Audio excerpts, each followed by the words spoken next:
Hello, I'm Lori Steiner, sitting in for Armin Budish. Welcome to Golden Opportunities. Today, feeling a little bit off balance will help you stay steady. Then we'll share input on dental implants. You're invited to a class reunion that's been 100 years in the making. And how to protect your home when you need a nursing home. It's time to get GOing, so pull up a chair and join us at our kitchen table for Golden Opportunities.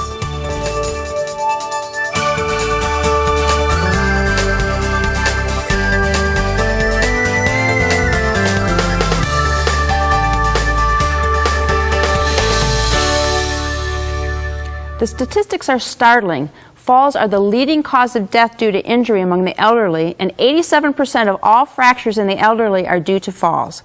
So what can you do to prevent falling at home? Mimi Pekarik, a physical therapist and director of outpatient therapy at the new VO Wellness and Aquatic Center on the campus of Breckenridge Village, is here, along with David Schell, the executive director.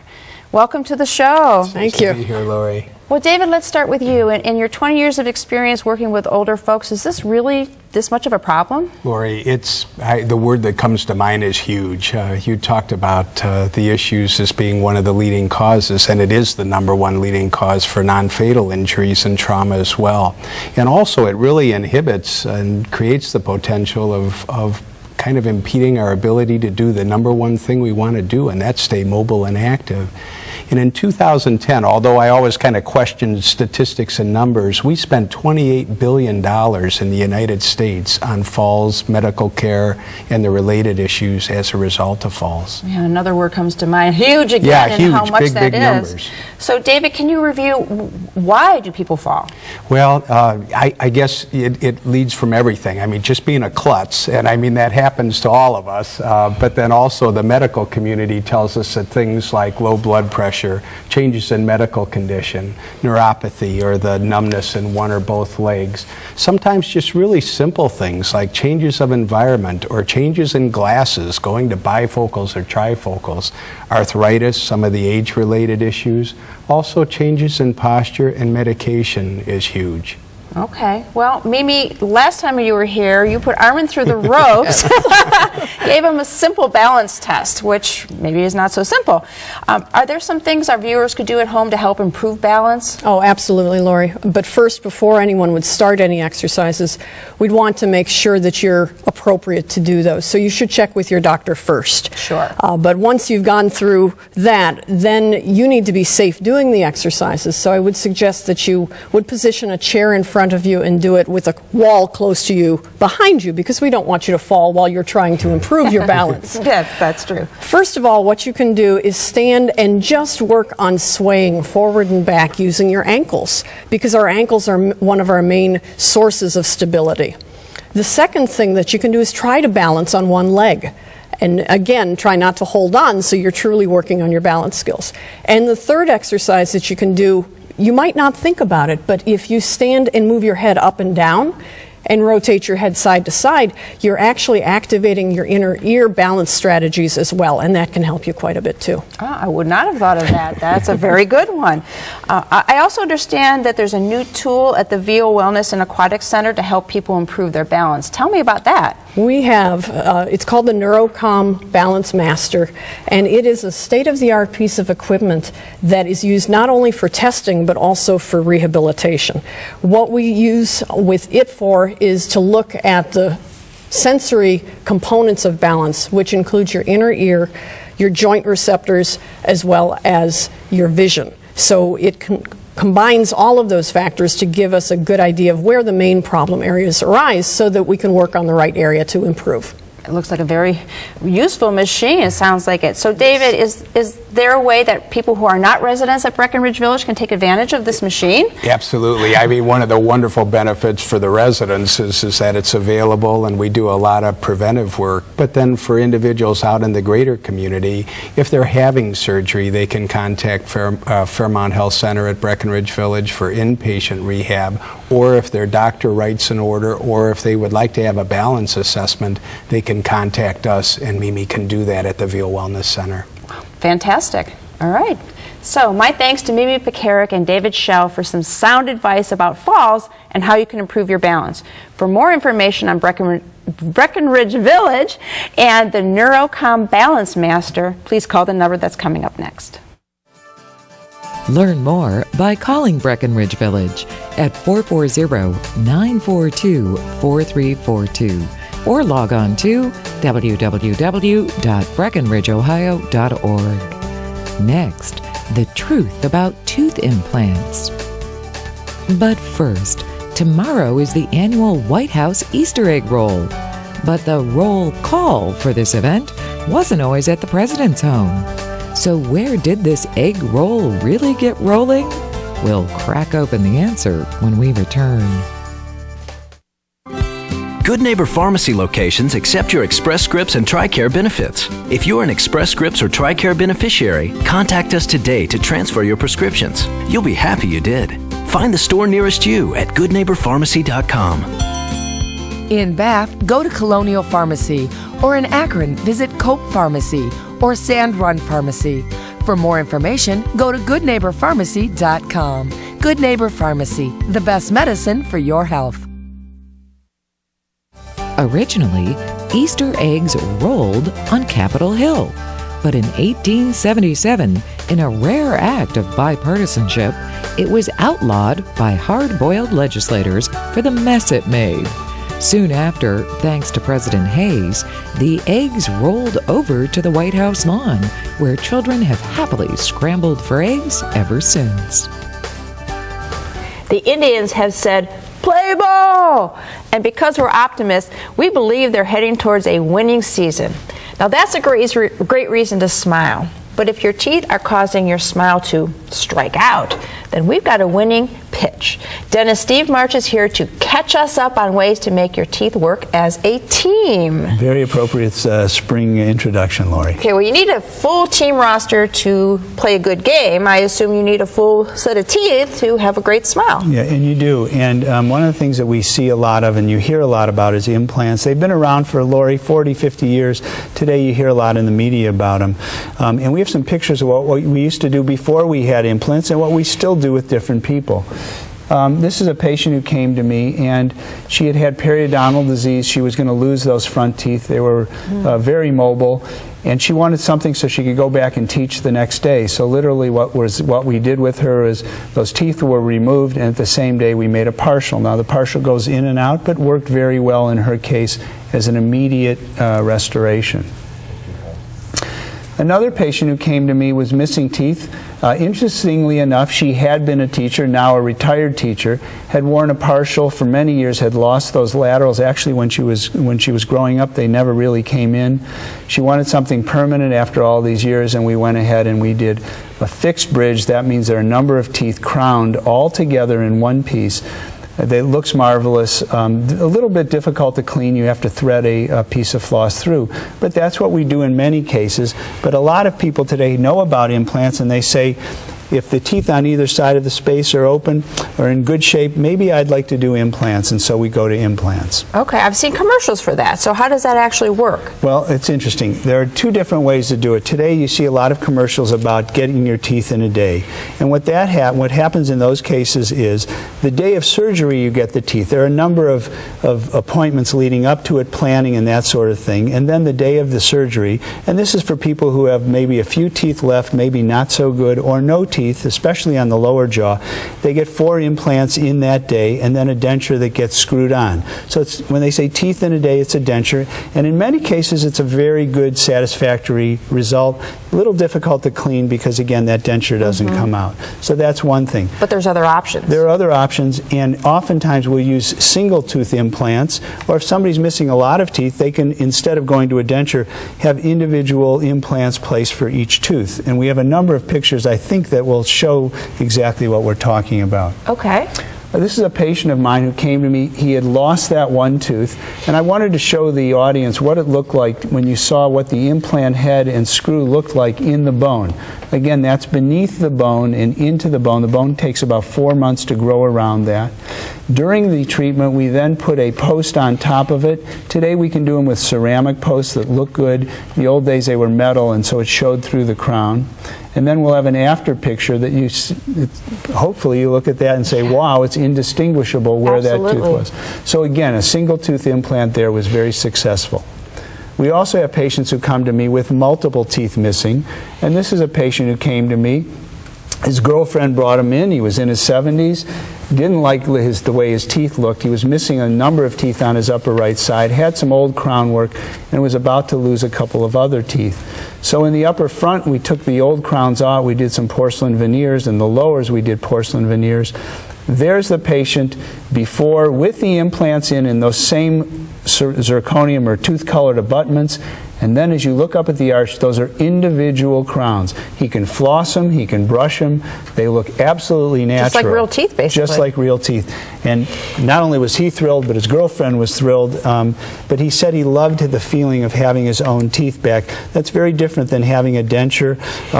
When you do some of the dentures, they can pop out with implants. And that's one of the ways it can be done. Again, this is mostly for lower teeth and lower dentures that want to snap in. But in this case, with this last patient we showed, he wanted his own teeth again. So that was a great result and one that he was proud of, and as I said, his girlfriend loved as well. All right. As always, great information. If your smile has been on the bench, it's time to get back into the game. Let Dr. Marsh help coach your teeth into a winning smile. For pointers, give him a call. The number's next. See what Dr. Stephen Marsh can do for your smile by calling 440-461-1003 or visit www.clevelandsmiles.com. Next, getting schooled on a rare reunion.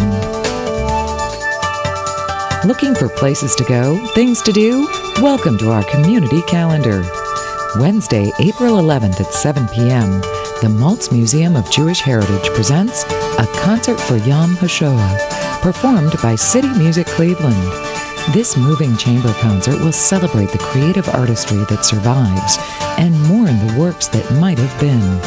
To learn more, call 216-593-0575. or log on to www.maltzmuseum.org. West Tech High School's next reunion is one for the books. February marked the 100th anniversary of the school's opening, and while classes are no longer in session at this repurposed building, the memories and the memorabilia are history lessons for us all. West Tech Alumni President Bonnie Dangler has done her homework on this special event, and she's here to turn in her report. All right, welcome. I know you've got great plans to celebrate. We're going to get to that in a minute, but first give us some background on the high school. Well, as you said, Lori, the school opened February 15th in 1912, and we just celebrated the 100th on the 15th, and we're very excited to be able to bring the memorabilia back to West Tech so that alumni all over can enjoy what took place in those 100 years. Yeah, started out with only 200 students, you told me. 200 students. How much was the peak? 5,000, the That's maximum. a big school. Right. It's like a college. And when the 200, they had to climb ladders to get into the building because it wasn't completely finished yet. Oh my, that's an interesting bit of history. There is some history too. The history of the school kind of mirrored the country anyway, but there was something important, the connection between the students and a World War II plane? Yes. In 1944, the war was still going on, and the students wanted to do something as part of the war effort, and they collected enough money, over $275,000, and they were able to purchase a plane from the government, and it was going to be named the Spirit of West Tech. Oh boy. So we're happy that we were able to do that. We're still trying to track it down as when it went into service and what happened to it afterward? Whatever happened to it, right. And now that the high school is actually on the Register of Historic Places. Yes, it was put on the Historic Places in 2001. And by doing that, it secures that the building will never be torn down. Okay. And it's not a school anymore, but there's what, lofts? It's turned into apartments. Some are the West Tech lofts, and there are some 3-story. You can see they have circular staircases as part of the building, and it's a unique entity, and the old part of the building is still there. The lockers are still there with locks still on them, and it's the original tile floors. This was an original painting from 1912 that has been recently restored to keep the validity alive of the achievement of the schools. And now the alumni can come back, see the building, see the memorabilia. What's the event? The event is the 100th year in July 17th to the 21st. We'll be at West Tech. There'll be tours. There'll be a lot of memorabilia, and we're asking alumni to bring the memorabilia back to us. Several things have been already brought to us. We have the museum is in room 101, which is part of the building itself, and we can always use more items. We know that things have been taken away to preserve them. Recently, someone brought us a piece of the fence. Oh my goodness. That had disappeared. And the Alumni Association is still active, still giving out scholarships for those connected, yes, right? And this year, in honor of the 100th year, there'll be 10 $1,000 scholarships awarded in August. And also in the Hall of Fame is in September, which recognizes the achievements of a lot of the West Tech alumni over the years. That's fantastic. 100 years is a great achievement. Yes. So, if you are a student at West Tech, or you're a student of our area's history, here's your homework assignment. Use the phone number and website that's coming up next to learn more about the Centennial Celebration and how you can be involved. My thanks to Bonnie Dangler for presenting an A+ report on this information. For more information, visit the West Tech alumni website at www.westtech.org. It's time to get up and go. An exercise minute on golden opportunities. Hello everybody, I'm Mike Carbon from Breakout Fitness, and today we're going to do alternating dumbbell curls. Alright, we got our dumbbells, we're ready to go. We're going to stand with our feet about shoulder width apart. Once again, maintaining good posture, standing up nice and tall. Let the dumbbells hang to your side naturally, and alternating by twos, what we're going to do is simply pull the forearm up to the top position and straight back down. Excellent. We want to keep our elbows into our side, so then that way it's just the dumbbell going against gravity. Awesome, great. Switch sides, alternate by twos. 1 and 2. Beautiful. Looking good over there. Yeah. That's about it, huh? All right, everybody, 3 or 4 sets of this, 10 to 15 repetitions. And now it's your turn to get up and go. For your copy of the exercise booklet, please send $1 for postage to Golden Opportunities, 23240 Chagrin Boulevard, Suite 450, Beechwood, Ohio, 44122. You have to hand it to our hands. They do a lot of work for us. But as we get older, our hands themselves may need a little hand holding. Painful cramps can put a crimp into all that our hands can do. Dr. Kevin Malone is here to put his finger on the most common ailments and to hand over ways to alleviate them. Dr. Malone is an orthopedic hand surgeon at Metro Health. Welcome to the show. Thank you very much. Okay, the first painful problem we have to talk about is carpal tunnel syndrome. Is this happening because everyone's using their computers so much these days? No. There's no evidence in any of our medical literature to support keyboarding as a cause of carpal tunnel syndrome. Certainly bad posture and technique and ergonomic issues can contribute to some of the symptoms, but keyboarding and typing is not a cause for carpal tunnel syndrome. Okay. Old wives' tale. So what happens? What does cause it? Well, in many cases, as we age and the shape of our hand, the shape of our wrists change, there is a small space where the nerves and the tendons have to glide through to get into the hand from the wrist, and that space becomes smaller for various different reasons, and the nerve doesn't have the ability to stand up for itself. And as the median nerve becomes squeezed within the carpal tunnel, you start to develop first pain and sensation changes in primarily the thumb and the index finger and the middle finger, and this can progress to numbness and weakness. Okay. Stopping your hand from doing all these things. So what kind of treatment is available? Well, really there are 3 mainstays of treatment, and where the treatment is initiated depends on the severity of the condition when the patient presents. Sure. Early on we have good success with simple solutions such as splinting our wrists at night to keep them straight. Oftentimes the patients feel like their hands fall asleep at night and wake them up. Other early treatments can include steroid injections into the carpal tunnel to try to decrease some of the swelling around the nerve. And then ultimately, many of these conditions do require surgical intervention to stop the progression of the nerve dysfunction. Okay. Well, the next painful thing is trigger finger. Are we going to the shooting range, or what's trigger finger? Hopefully not. Trigger finger is another common condition, and its cause is fairly similar to carpal tunnel syndrome, and it has to do with things changing shape and size. And as our fingers, as our tendons that bend the fingers move into the fingers, they have to enter into a tight tunnel. And in the normal environment, they glide very freely without friction, but as things change size and shape, friction becomes involved, and patients start to complain that their fingers catch, click, pop, or even get stuck into a flexed position. Okay. And that can be quite painful. Ooh, more pain. All right. Is there a cure or something to do? Well, there are some things that we can do here as well. Medications and exercises don't seem to do very much. Steroid injections here are also a mainstay of treatment and can be very effective if started early. And then for patients who are not candidates for steroid injections or who have failed those type of treatments, there are also fairly straightforward surgeries with easy recoveries. Okay. And third is arthritis. Is that just natural aging?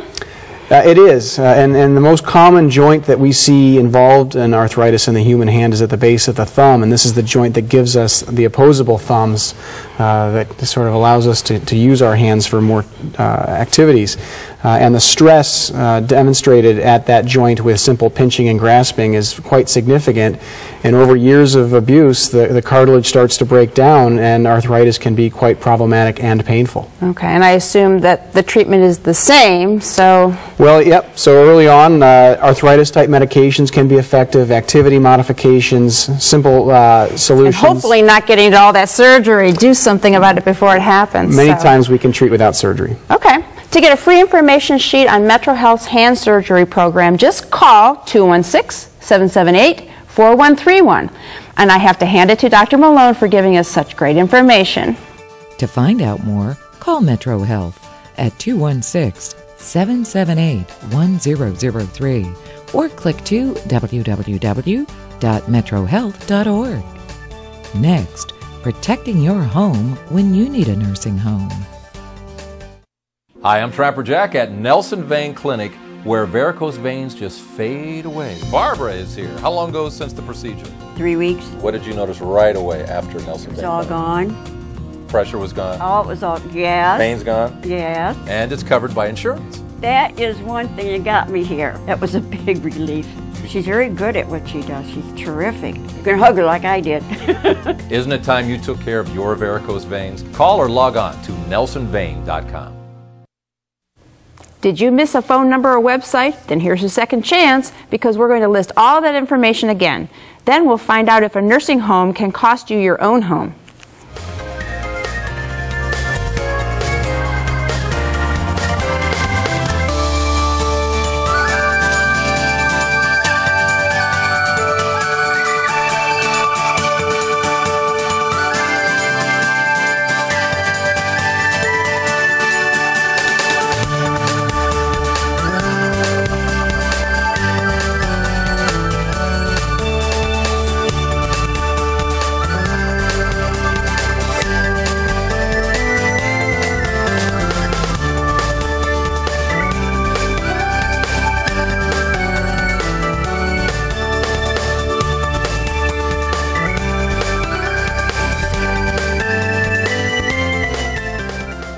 If you've been watching Golden Opportunities, you already know that you can't keep much money or property to qualify for Medicaid coverage of your nursing home costs.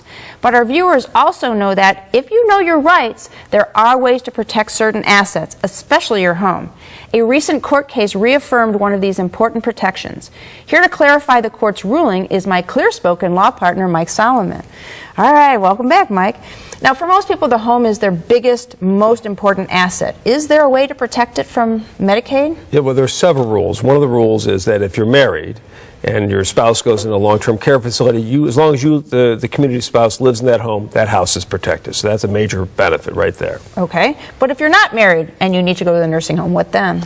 Well, there are all sorts of other rules. One of the very important ways to handle is you can transfer the house to an adult child if that child lives in the house 2 years prior to going into a long-term care facility, and the child provides you assistance so that it keeps you out of the long-term care facility. Well, kept you out for those couple of years. Right. So how do you prove that that's the case? Well, that's that New Jersey case you mentioned. In that case, the state denied that the house was a protected asset had been transferred to the child. So the child was able to prove through testimony from family members, the family doctor, that the child had provided services such as bathing and clothing and other things to help keep the parent out of the nursing home. And that was, the court held that was correct, and therefore the child was able to keep the house. So that brings up an important point. If you're going to try to qualify for this right now, or you're going to in the future, document it so you have proof that you've provided the assistance needed. That's true. Good point. Are there any other ways that we can protect our homes? Well, there are many ways. There are three important strategies. Number one, if you have a child, a minor child, you can transfer the house to the minor child, someone under 21. Number two, an adult child who's disabled, you can transfer the house to that child. And the third one is you can transfer the house to a sibling if that sibling has lived in the house a year and the sibling has some ownership interest in the house. In that situation, the house is a protected asset. Now, that's not going to apply to everybody, but if it does apply to you, it could be a big, big savings. A good reason to know your rights and know right. what you can do to protect one of your biggest assets, which is your home. So, if you enter a nursing home, you may be able to protect your home, your most important asset, from being lost, if you know your rights. Any questions? Call Mike Solomon. We'll be right back. Call Budish, Solomon, Steiner, and Peck at 1-888-236-5173 for more information, or to schedule a speaker for your organization. Or log on to www.budishandsolomon.com. Thanks for joining us. Next week, we'll look to the future to see if pension plans are a thing of the past. Are your activities making your back pain worse? We'll try to ease your mind and your back. And we have a triple header, an American writer, an Irish rover, and a Hollywood brawler, who are all rolled into one big personality. So until next week, please remember to make the most of your golden opportunities. Would you like to join our kitchen conversation? All you have to do is call toll-free 1-877-765-1543 and leave us your question, name, and phone number. Or log on to www.golden.tv for all the latest information and show updates.